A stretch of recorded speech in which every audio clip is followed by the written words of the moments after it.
जो लगातार अब एग्जाम की प्रक्रिया में घुस चुके हैं और प्रक्रिया से गुजर रहे हैं। एग्जाम में तरह तरह की डिफिकल्टीज आ रही हैं, कहीं कहीं पेपर का लेवल किसी किसी को टफ लग रहा है। और इस बीच में अब आप लोग के सवालों की वजह से लगातार आपके सवाल आ रहे थे और यहाँ पर जॉब सिक्योरिटी मतलब प्रोटेक्शन ऑफ जॉब को लेकर के सुप्रीम कोर्ट की तरफ मूव करने वाली याचिका के बारे में आप लोग जानना चाहते थे।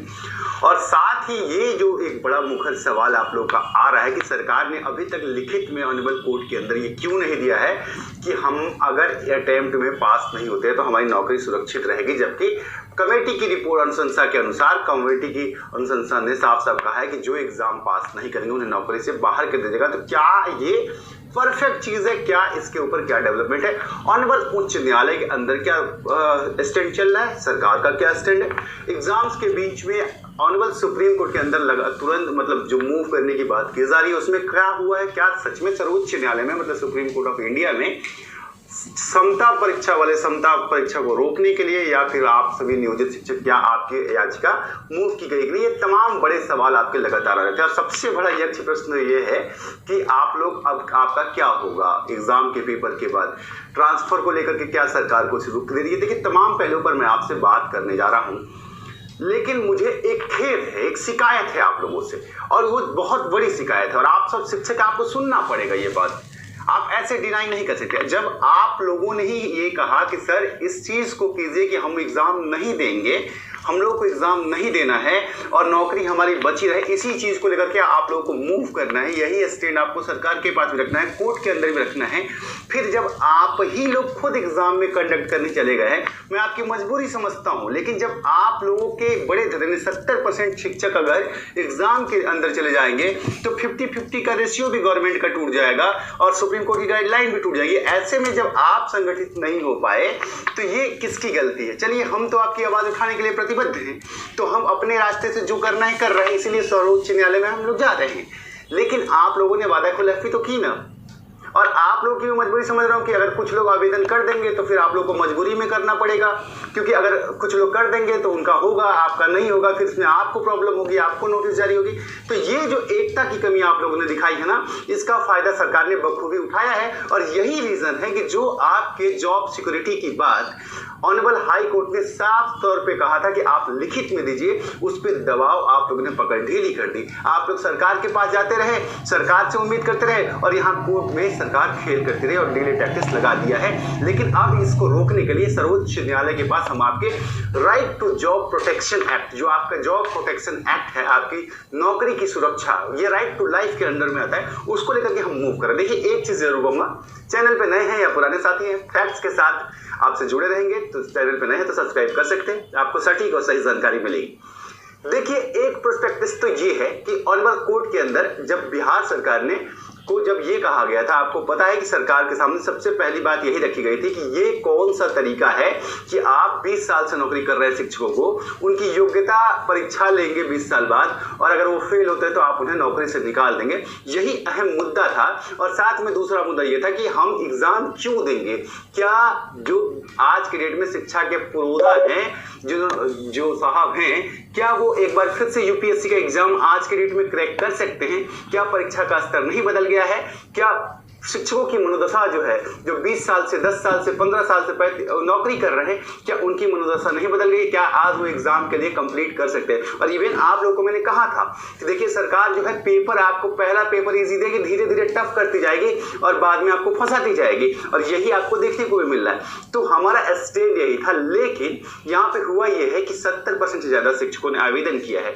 आवेदन का मतलब होता है कि आप परीक्षा से सहमत हैं और इसी की वजह से आपका खेल जो है गड़बड़ हो गया। लेकिन फिर भी हम अब यहां से आपके लिए एक ही काम कर रहे हैं। हम लोगों ने मांग बहुत सुनने समझने के बाद हमें लगा कि भाई आप लोगों की वजह से या जैसे भी हो, आपकी ये मांग अब स्टेट नहीं कर पाएगी कि एग्जाम को रोक दिया जाए, तो हमने आपके जॉब प्रोटेक्शन को लेकर के हम लोगों ने प्रयास शुरू किया है कि आपकी नौकरी सुरक्षित रहे, चाहे आप एग्जाम पास हो या ना हो, लेकिन आपकी नौकरी, आपको राज्यकर्मी का दर्जा मिले या ना मिले, पर आपकी नौकरी सुरक्षित रहे। इसके लिए प्रतिबद्धता के साथ हमने काम शुरू किया और उसमें जो है हम लोगों ने एक PIL जो है ऑनरेबल सुप्रीम कोर्ट कोर्ट की तरफ मूव किया। बहुत सारे साथी ये कह रहे हैं, कुछ यूट्यूब पे वीडियो भी आए हैं ऐसे कि सुप्रीम कोर्ट में याचिका चली गई। नहीं, ये गलत बात है। अभी तक आप लोगों की तरफ से सुप्रीम कोर्ट में कोई भी पिटीशन फाइल नहीं की गई है इस चीज को लेकर के। हम लोग इनिशियल स्टेज पर अभी मेंशनिंग करवा रहे हैं और सारे शिक्षक संगठनों से ये बात करें कि साहब आप लोग एक गलती तो कर दिए हैं, आप लोग मेरी बात समझिएगा, बुरा मत मानिएगा। एक गलती तो आप लोगों ने एग्जाम में फॉर्म भर के कर दिया कि जहां 70% लोगों ने आवेदन ही कर दिया। मतलब आप समझिए, आवेदन का मतलब होता है सहमति कि हाँ आप एग्जाम देने के लिए तैयार हैं, चाहे वो किसी भी हालत में है, लेकिन आपने आवेदन कर दिया, मतलब आप सही हैं और सरकार के इस फैसले का समर्थन कर रहे हैं। तो एक गलती तो आपकी यहाँ हो गई। अब यहाँ पर अगर आप लोग यहाँ पे भी ढिलाई दे देंगे ना साथियों कि जॉब सिक्योरिटी आप लोग लिए बिना एग्जाम दे रहे हैं, तो देख लीजिएगा ये आप लोग के लिए मुश्किल होगी। क्योंकि इस कमेटी की रिपोर्ट आपके बीच में सार्वजनिक थी कि अगर आपने एग्जाम पास नहीं किया तो आपको नौकरी से बाहर कर दीजिएगा। और जब ऑनरेबल कोर्ट के अंदर लिखित मांगा गया है तो सरकार अब इसमें डिले टैक्टिस कर रही है। ऐसे में अगर आप इस चीज को लूज करेंगे तो आपके लिए प्रॉब्लम होगी। अब आपके संवैधानिक अधिकारों की बात करते हैं। आपकी नियुक्ति जो है, देखिए तो ये सवाल जो था, अब आपकी जॉब सिक्योरिटी को लेकर के क्या हो रहा है ये बता देता हूं मैं आपको। देखिए आपकी नौकरी नहीं जाएगी, इसके तमाम कानून के प्रावधान हैं। जो शिक्षक शिक्षिकाएं हमारी बहनें या साथी आप लोग जो परेशान है कि अगर एग्जाम में मेरा अच्छा पेपर नहीं हो रहा है, मैं अगर फेल हो गया तो मेरी नौकरी चली जाएगी, इससे आप लोग अपने दिमाग से निकाल दीजिए। क्योंकि आपकी जो नियुक्ति हुई थी, आप लोग खुद शिक्षक हैं, पढ़े लिखे हैं, आपकी जो नियुक्ति हुई थी वो संवैधानिक दायरे में होकर की गई थी और आपको जॉब सुरक्षा दी गई है। किसी भी आदमी की जब नौकरी, आपको पता है कि दो तरीके से होती है।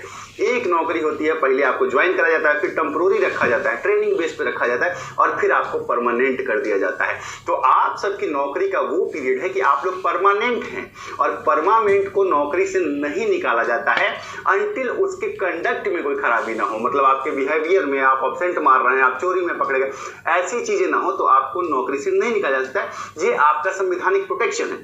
अब हम जो है इसी चीज को लेकर के हम लोग सारे शिक्षक संगठनों से बात कर रहे हैं और प्रयास कर रहे हैं कि आप लोग भी एकजुट होकर के एक याचिका जो है सुप्रीम कोर्ट से डायरेक्शन ले लिया जाए कि आपकी नौकरी बची रहेगी। और सुप्रीम कोर्ट के उसी आदेश का पालन कराने की कोशिश कर रहे हैं हम लोग, जो सुप्रीम कोर्ट ने 2-3 जजमेंट से दिए हैं, जिसमें यह कहा है कि अगर कोई पहले से नौकरी परमानेंट कर रहा है तो उसे आप बाद में किसी एग्जाम के जरिए नौकरी से नहीं निकाल सकते, उसकी योग्यता दोबारा नहीं की जा सकती। तो ये प्रयास अभी हुआ है, लेकिन अभी माननीय उच्च न्यायालय में आपका केस, सर्वोच्च न्यायालय में नहीं गया, सुप्रीम कोर्ट ऑफ इंडिया में आपका केस हुआ नहीं है। हम लोग तैयारी कर रहे हैं। अगर आपकी इच्छा है तो आप लोग कमेंट सेक्शन में बताइएगा। अगर आप कहेंगे नहीं इसको भी रोक दीजिए तो हम लोग रोक देंगे। फालतू का प्रयास करने की कोई जरूरत नहीं, क्योंकि अगर आप एक साथ नहीं आ रहे हैं तो दिक्कत होगी। हमारा प्रयास यही है कि आपकी नौकरी कम से कम सुरक्षित रहे। आप लोगों का तो मतलब कुछ साथियों ने जो कर दिया, लेकिन यहाँ से भी हम लोग सरकार से एक लिखित रिटन डॉक्यूमेंट लेना चाहते हैं जहाँ पर आपकी नौकरी सुरक्षित रहे। तो इसका प्रयास चल रहा है, लेकिन अभी सुप्रीम कोर्ट में नहीं गया। हाई कोर्ट का क्या स्टैंड है? देखिए हाई कोर्ट में एक लंबा डेट मिल गया था आप लोगों को, और मतलब ये है कि वहां पे अर्जेंट मेंशनिंग का तरीका इस्तेमाल नहीं किया गया। कहीं ना कहीं वहां भी एक चूक हुई है कि वहां मेंशनिंग कराना चाहिए एग्जाम को रोक को लेकर के। लेकिन देखिए जब आप लोग को ही कोर्ट की लड़ाई लड़नी है, हम तो आपको गाइड कर सकते हैं। कोर्ट में आप टीचर हैं, आपको लड़ना है। हम टीचर नहीं है कि हम लड़ लेंगे। जो टीचर होता है वही लड़ता है। आपका हिस्सा है ना, आपका केस कोई और, मतलब केस आप ही करेंगे, है ना। तो ये चीज की वजह से आपका डिले हुआ। लेकिन सरकार से जो बात हमारे बैकडोर चैनल पे जो भी शिक्षकों से हो रही है और जो शिक्षक अधिकारियों से हो रही है, तो एक चीज क्लियर किया जा रहा है कि वो लोग नोटिफाई कर रहे हैं कि नौकरी की सुरक्षा जो है वो आपकी जो है गारंटी जो है आपकी, उसको लेकर के ये लोग लिखित में आवेदन देंगे, आश्वासन देंगे आपको। तो इसके लिए परेशान नहीं। तो ये कहना था आप लोग का जो लगातार सवाल था कि क्या होगा। बाकी जो रह गया आपका एग्जाम, कंडक्ट और रिजल्ट, इन सारी चीजों पे मैं आपको बाद में बताऊंगा। फिलहाल सुप्रीम कोर्ट में जैसे पिटीशन फाइल होगी, क्या उसका अपडेट होता है और ऑनरेबल हाई कोर्ट पटना में क्या हो रहा है, जैसे ही बातें क्लियर होंगी मैं आप लोगों के बीच में आऊंगा और आपको स्पष्ट तौर से बता दूंगा। लेकिन तब तक के लिए चैनल पे। तो दोस्तों आप लोगों ने स्पष्ट रूप से सुना, ये थे हमारे अमित पांडे जी, जिन्होंने सुप्रीम कोर्ट के भीतर, पटना हाई कोर्ट के भीतर क्या कुछ बातें प्रेजेंट में चलती हैं या क्या कुछ होता है शिक्षकों को लेकर पूरा अपडेट जो है देने की कोशिश लगातार करते हैं। तो ऐसे में इन्होंने क्लियर बता दिया है कि भाई नियोजित शिक्षकों की नौकरी जो है वो नहीं जाएगी और परीक्षा बीच में रुक सकती है अगर सुप्रीम कोर्ट में जो याचिका दायर की गई है उस पर सुनवाई पेपर से पहले हो जाती है। तो अब क्या कुछ होगा वो तो खैर समय ही बताएगा। लेकिन फ़िलहाल एक बात आप ध्यान दीजिए कि सभी लोग धैर्य बना के रखिए, पैनिक होने की आवश्यकता नहीं है। ये सभी को ज्ञात है कि पेपर का लेवल जो है वो काफ़ी हार्ड है, लेकिन पेपर के लेवल के हार्ड होने के बावजूद भी कहीं ना कहीं आप सभी को मैं बता दूं कि नौकरी नहीं जाएगी। तो इस वीडियो में इतना ही। पसंद आए तो शेयर कीजिएगा। धन्यवाद दोस्तों। जय हिंद, जय भारत।